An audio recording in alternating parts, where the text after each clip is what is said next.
여러분 안녕하십니까? 포항 MBC 뉴스데스크입니다. 지난해 태풍 흰남노 당시 포항에서는 자연의 무서움을 실감했는데요. 올해 경험한 게릴라성 집중호우도 이에 못지 않았습니다. 불과 몇 년 새 극한 강우가 일상이 돼가고 있어서 지금까지와는 차원이 다른 대비가 필요한데요.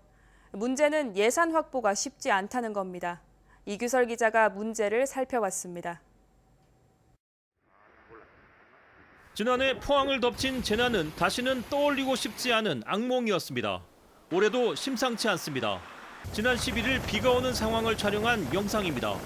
순간 두려움이 느껴질 정도로 퍼부었습니다. 이번 폭우도 무서웠습니다. 포항 구룡포에 160mm의 비가 쏟아졌고 형산강 하류는 물이 불어나 둔치 일부가 잠겼습니다. 남구 대송면의 저지대는 또 침수됐습니다. 지난해 마을 전체가 침수됐던 대송면 제네리 주민들은 불안에 떨었습니다. 비가 오는데 하면 안 되잖아. 사천에 겨울에 이래가지고 파고 이래가지고 준비를 싹 해놓고 아이고 뭐 답답해요. 불과 몇 년 새 극한 강우가 일상이 되어가고 있는 느낌입니다. 그렇다면 어떻게 대비해야 할까요? 포항시는 지난해 흰남노 피해를 겪은 뒤 도시 전체 침수라는 최악의 상황을 막기 위해 포항시 남쪽과 북쪽에 총 연장 28km의 대배수 터널을 설치하겠다는 계획을 발표했습니다. 서울 도심에 설치한 대형 빗물 터널과 같은 개념입니다.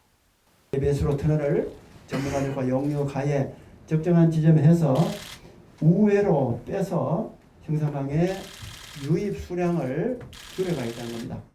산업단지와 저지대 주거지 보호를 위해 냉천 칠선천과 바닷가에 총 연장 60km의 차수벽 설치 계획도 밝혔습니다. 하지만 문제는 3조 3천억 원으로 추산되는 예산 확보입니다. 시는 예산 확보를 위한 근거를 마련하기 위해 올해 2월 냉천 일대 피해 원인 분석 및 방지대책 수립 용역을 시작했으며 다음 달에는 안전도시 조성 제도 개선 및 도시 진단 용역에 들어갑니다. 점차 강력해지고 있는 태풍이나 자연재해로부터 시민 안전을 지키기 위해 지금 현실에 맞는 설계 기준의 방제 인프라 구축 계획과 또 제도 개선을 저희가 중앙정부에 건의할 계획입니다. 지진특별법을 제정한 경험을 살려 특별법 제정을 통해 안전도시 추진 예산을 확보하겠다는 전략인데 문제는 시간입니다.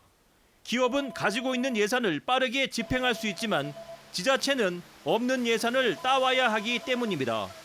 제 뒤로 차수벽이 보이는데요. 포스코는 범람 위험이 높은 1.9km에 대해 1단계 차수벽 설치 공사를 마쳤고 2, 3단계 공사도 곧 진행할 계획입니다.